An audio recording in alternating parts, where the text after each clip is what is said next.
tanggal 5 November hari ke-310. Bacaan Kisah Para Rasul pasal 13-15.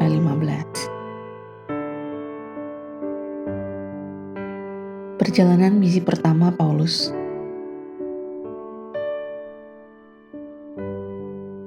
Garis besar, kita memulai pada pasal 13 di mana Antiokhia di Suriah telah menggantikan Yerusalem sebagai pusat pengiriman misionaris gereja. Di gereja Antiokhia, 5 orang sedang melayani ketika Roh Kudus memilih 2 di antara mereka untuk memimpin gelombang ketiga penyebaran Injil yang kali ini menjangkau ujung bumi.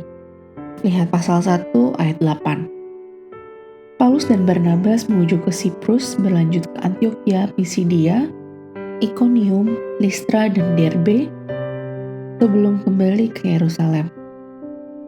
Mereka mendapati bahwa keberhasilan mereka mengkonversi orang-orang non-Yahudi telah menimbulkan pertikaian hebat di antara orang Yahudi yang beriman, sehingga harus ada keputusan dari majelis gereja untuk menyelesaikan masalah tersebut.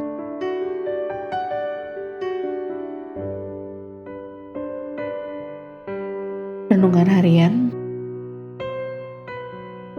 Jika Anda menanyakan kepada 10 orang Kristen tentang siapa misionaris teragung dalam perjanjian baru setelah Yesus Kristus, kemungkinan besar 9 dari mereka langsung menyebut Rasul Paulus tanpa ragu. Namun, pernahkah Anda mempertimbangkan bahwa misionaris zaman sekarang mungkin menghadapi tantangan yang lebih besar daripada Paulus?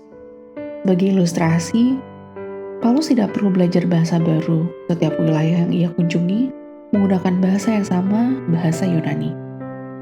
Paulus tidak harus menyesuaikan diri dengan budaya yang sepenuhnya baru. Kaisar Romawi yang saat itu berkuasa memberikan hak dan tanggung jawab yang sama kepada semua warganya, membuat budaya Romawi menunggu di setiap tempat yang Paulus datangi, tidak seperti pada misionaris asing sekarang ini.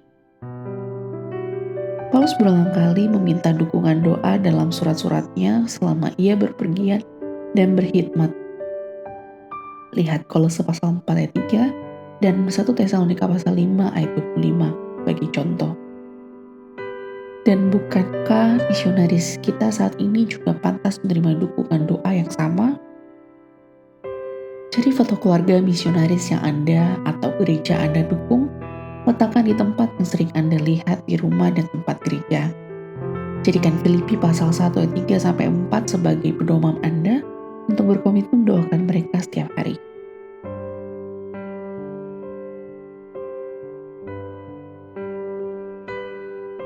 Semakin banyak kita mengetahui pikiran Kristus, semakin kita berpikir misi.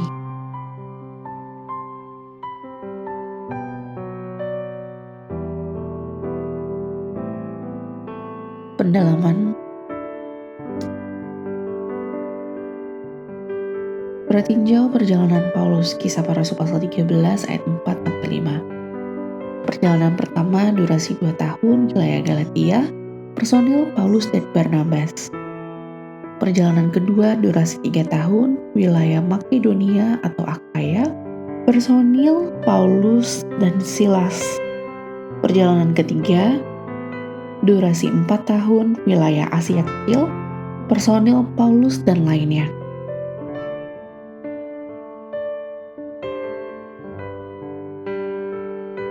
Reaksi pengampunan Kisah Para Rasul 15 ayat 36-41. Sifat pemaaf Barnabas yang menyatukan dia dengan Paulus juga menjadi alasan perpecahan mereka. Kemurahan hati Barnabas untuk memberikan kesempatan kedua kepada Yohanes Markus, suatu resiko yang Paulus tidak bersedia ambil. Lihat pasal 15 ayat 36-41.